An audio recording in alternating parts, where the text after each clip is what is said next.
I'm going to present my presentation title of VARIPULSE workflow at Mita Hospital.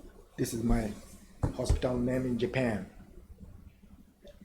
Here my disclosure for COI. So why VARIPULSE now? So I really big fan of using the VARIPULSE catheter.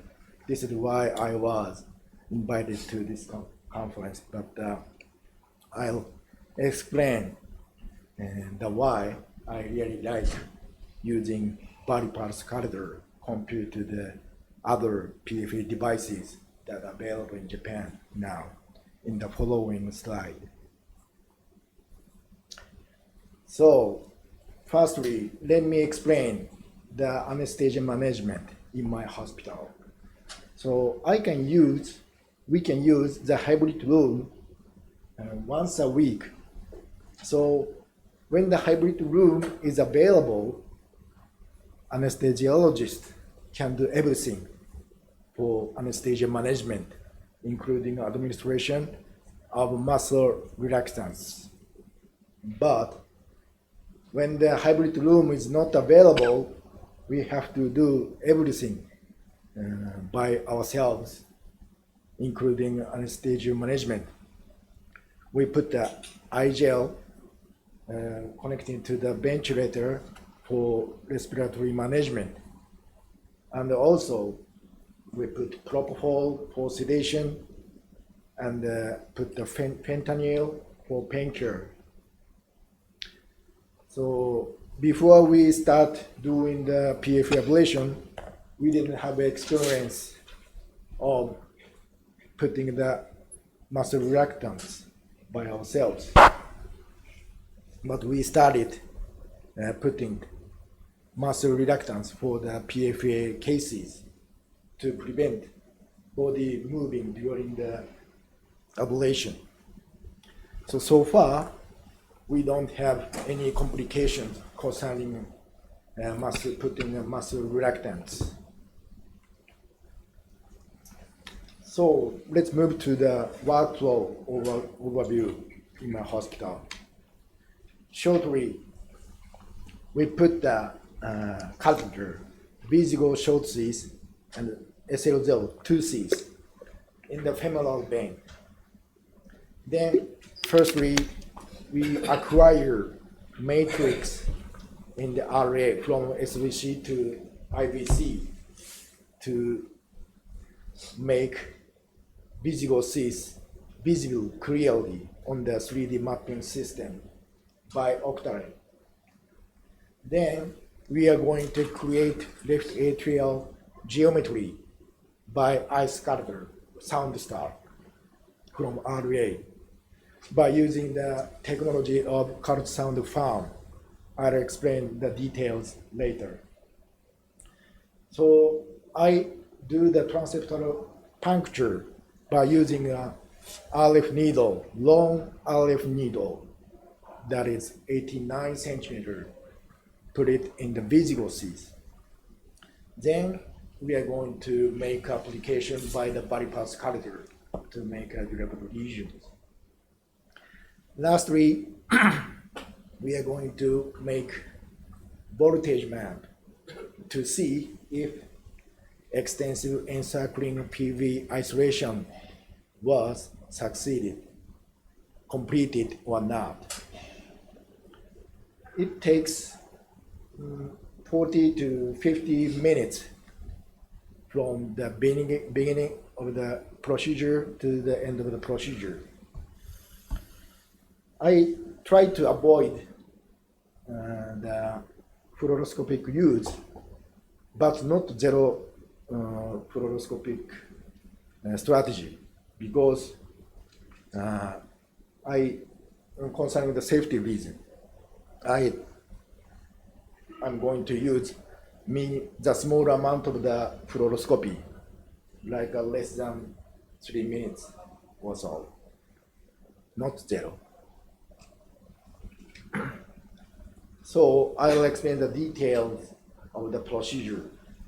Firstly, we are going to acquire matrix from the SVC down to IVC to stabilize the visual display in the 3D mapping system of the cart map, as you can see. It takes only 30 seconds to do so.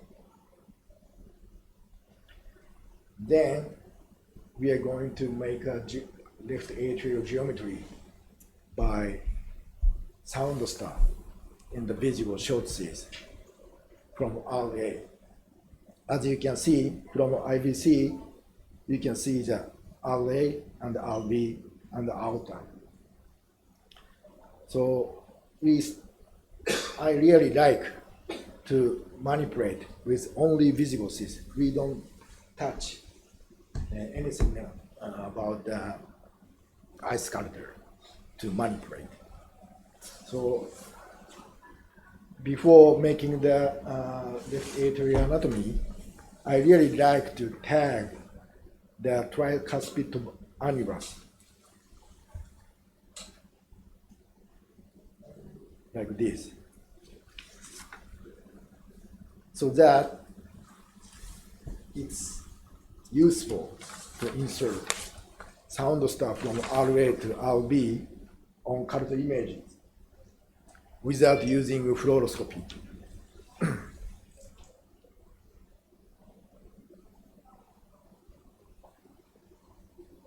Then we are going to obtain left atrium frames like this as evenly as possible.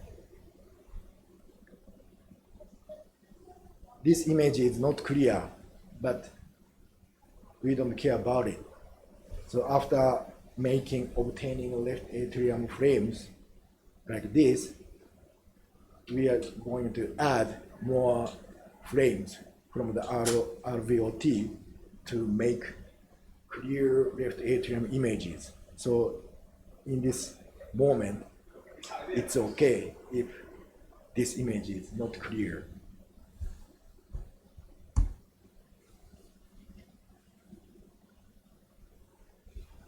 Then, after obtaining the left atrium frames, temporarily we are going to construct cart sound fan like this. This technique is used by the AI to create a left atrium. Then, as I said earlier,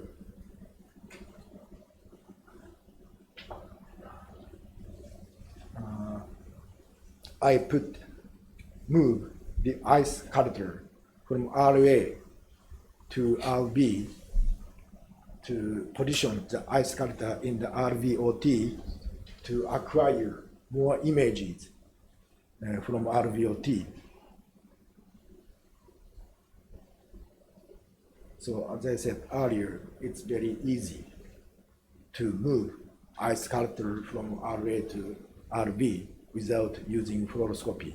And also we are considering and looking at the left atrial image and the position relationship between the left atrium and the tricuspid valve that I created earlier.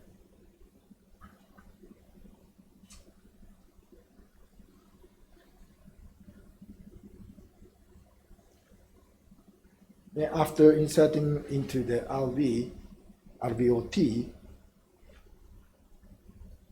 we are going to obtain more frames around ridge. You see, you can see the clear ridge images from eye sculpture. So in order to create more precise left atrial anatomy, we are going to add more frames from the RVOT, as you can see.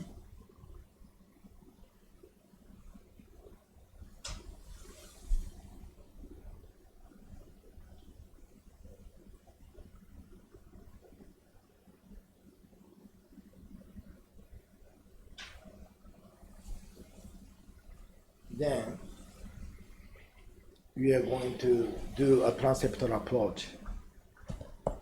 So we target the lower side, and also we are considering the space between the RIPB and the transeptal site, as looking at the images that we created earlier. So if this area is too small, it's going to be difficult for us to manipulate and put the catheter into the RIPB. So we need more image to manipulate freely the catheter in this space.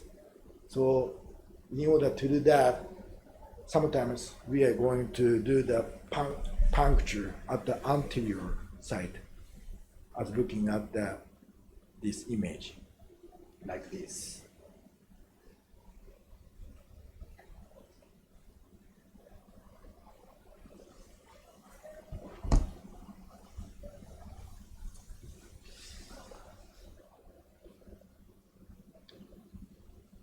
So let's move to the catheter manipulation. So I strongly believe that VARIPULSE catheter is highly compatible with the deflectable seats, visible seats. This is because one is that catheter is very hard. It's very difficult to flex and bend the catheter itself. Anyone who have experience of using this VARIPULSE catheter complain that the catheter is very hard. So, and also you don't need to worry about too much, because there's no need for complicated manipulation to manipulate the VARIPULSE catheter. All you have to do is to manipulate only this. This is the point. You don't need to manipulate the catheter itself. You only need manipulate the Cs. Okay. So as you can see, I really recommend that you should hold the Cs with both hands like this. Then you can stabilize the catheter and allow for easier control. So you have to do is that you advance the Cs until only catheter tip is exposed, and manipulate the only Cs by clockwise and counterclockwise by both hands. It's very important. So as you may know, so pulmonary vein is located on the dorsal side. So if you imagine the PV, left atrium, as a clock face like this, the left PV and right PV are located at the 4 o'clock and 8 o'clock. So if you want to put the catheter into the left PV and the right PV, what you have to do is just flex slightly the visible Cs and rotate the port side of the visible Cs between 4 o'clock and 8 o'clock. This is what you have to do.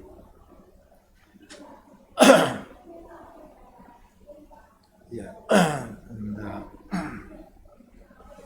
Yeah, so you will not get tangled as long as you rotate the visible Cs between the 4 o'clock and the 8 o'clock. Some doctors always complain that when the doctor manipulates the visible Cs, the code of the visible Cs are tangled. So you don't need to worry about too much as long as you rotate between the 4 o'clock and the 8 o'clock. So if you want to put the catheter into the inside the PV, this is only when you have to manipulate the catheter itself. If you want to put the catheter inside the PV, what you have to do is, as I said earlier, firstly, you put the viscoses at the entrance of the PV, then you push the catheter with clockwise, slowly, slightly. And if you want, you can make a fine adjustment by pushing the catheter up and down. This is only when you have to manipulate the catheter itself. Okay. Otherwise, you only manipulate the seeds with both hands. These are two advantages of VARIPULSE system. One is tissue proximity indication. Another one is a 3 mapping system, a CART system that we have trusted for many years. We are used to using this CART system. Before explaining further, I'd like to share my experience in Mount Sinai Hospital from 2015 to 2018. As you may know, Mount Sinai Hospital is a well-known hospital in the New York City in the United States. This hospital is headed by the Dr. Vivek Reddy, who is a very passionate and respectable person. There are other faculty members who are like Srinivas Dukipati and Jacob Cruz. I worked with Jacob Cruz in the animal lab to do animal research for 3 years. This Mount Sinai Hospital is located in the center of Manhattan, next to the Central Park.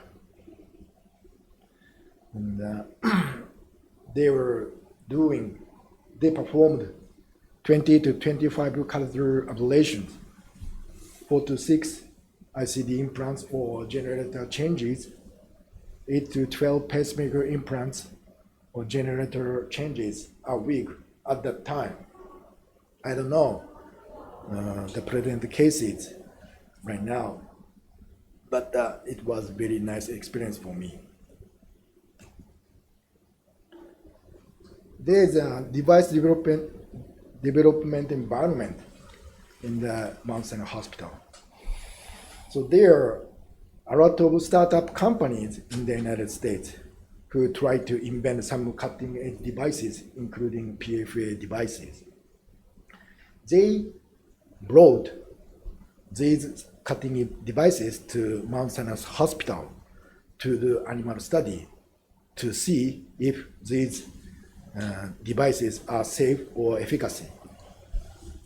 Then after these safety and efficacy are confirmed, they are going to bring these devices to the Homolka Hospital in Czech Republic, headed by Dr. Peter Nuzel, to do a clinical study. Dr. Vivek Reddy and Peter Nuzel are friends who worked in the Harvard University during a fellowship. So this scheme from startup company by the startup company to the clinical study are acknowledged in the United States. That's why many startup companies try to bring some cutting-edge devices to the Mount Sinai Hospital to do animal study. A lot of nice devices are gathered to the Mount Sinai Hospital. And at that time, from 2015 to 2018, they were focusing on the complete isolation of individual pulmonary veins with one shot. So we did two things. One is try to develop catheter design, but to make all electrodes contact with the tissue. But it found that it was very difficult. So they changed the scheme to change the parameter, even if all electrodes are not contact with the tissue. But no matter how change parameter they changed, it was still difficult to make a lesion, durable lesion. So they evaluate the importance of contact. But as long as we try to make application inside PV, it was difficult to make all electrodes contact. So for example, if the vein is completely round, the catheter is going to fit perfectly like this. But the reality is, it's different. The PV is not round, so it's difficult for the catheter to fit completely. So in that case, the target is not the PV, because making all the electrode contact is difficult. So we try to make application in the left atrium antrum. You don't need to worry if some electrodes are not contact with the tissue. What we have to do is just make an application in the antrum area by making some applications. So other two PFA systems that are available in Japan are similar to the balloon system, because these are the single-shot isolation devices. In the contrary, VARIPULSE catheter is completely different. So because of the TPI and the 3D mapping system, the VARIPULSE catheter can decide which part it was going to ablate freely. So the concept of the catheter is completely different from other PFA devices like VARIPULSE and VARISELECT that are available in Japan. So how we can do in reality? So firstly, as Johnson & Johnson recommended, we are going to make application twice in the inside the PV and twice at the entrance of the PV. Since there are 4 PVs, we are going to make 60 applications in total. Then we are going to turn on the TPI filter so we can find the areas where the contact is not enough. In this picture, here and here are the sites where the contact is not enough. Then we are going to make additional application on these sites to make extensive enlarged PV isolation that we have been doing by radiofrequency ablation like this. Our goal is to complete this 2x2 extensive encircling PV isolation by PFA catheter, VARIPULSE catheter. This is the summary of benefits. These are no or less fluoro, TPA support, cult integration, visual compatibility, thermostat usage. These combined features are unique to VARIPULSE. That's why I really like to using the VARIPULSE catheter compared to other PFA devices available in Japan. Thank you very much.